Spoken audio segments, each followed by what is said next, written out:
Hi and welcome to a tutorial on the F chord. So to start with we need to find the note F. There it is. Last time we found the note C. And if we're thinking about the F note in terms of the scale of C, so here's the scale of C. Okay, it's the fourth note. We found the third note before being E, but the F is the fourth note. 1, 2, 3, 4. So we're going to be building our basic triad again using the root, which is the F, because the root of the chord that we want is F. We want to find the third, which is A, and then we want to find the fifth, which is C. So we've got F, A, and C.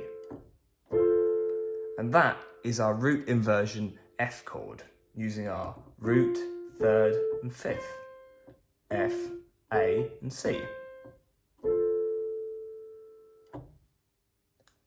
You might be thinking about playing the F chord in the scale of F and thinking about the numbering of the notes.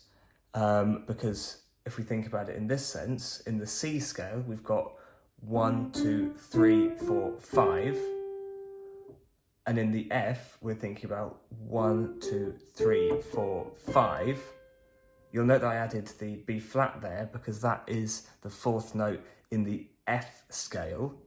But the chord still stays the same. The chord still uses the first, which is the F, the third, which is the A, and the fifth, which is the C. So even though you're playing in a different scale, for the F chord, it stays the same as if you were playing in a C scale. It's when we get to adding the B flat instead of the B in the F scale that we need to change things. But we don't want to think about that yet, just in case that's popped up before. So, thinking about our inversions, we know this is the root inversion because the root of the chord is F.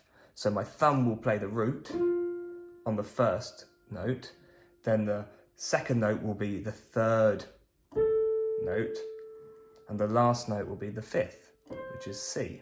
So we've got root, third, fifth. But now I want the first inversion. So the first inversion uses the third as the bass note, which would be the A. Then we'd need the next note in our scale, in our chord scale, which would be C. See, we've not used the F here yet, so we need to use the F again as the top note. Again, all the same notes, just in a different order. You don't need to think about the complicated names of inversions, root, first and second, as long as you know that you're using all the same notes. I'm not adding anything else. I'm not adding different notes. I'm using the same notes, just in a different order. And finally, we're going to think about the second inversion. So instead of playing it up here where you can't see it, I'm going to use this chance to show you how we can move that same chord further down the keyboard.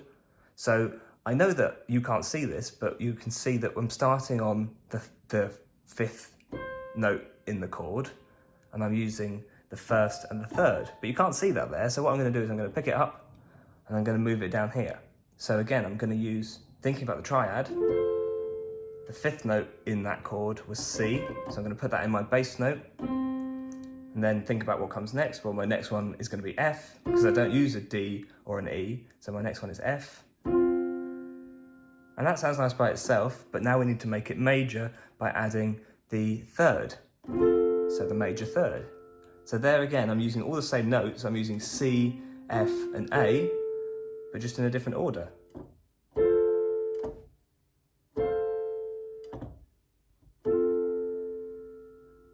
And you can see the different sounds that it makes wherever I put it on the keyboard. So that's it for the F chord. As long as you're using the F, the A, and the C, like I say, it doesn't matter which order you put them in. The chord is still the same, you're just doing a different inversion. So next time we're going to be looking at the G chord, which is the third chord commonly used in pop songs in the C scale. And that's what it sounds like. So again, we're going to be using the first, third and fifth, and moving that up and down the keyboard in different inversions. So I'm looking forward to seeing you then. Bye!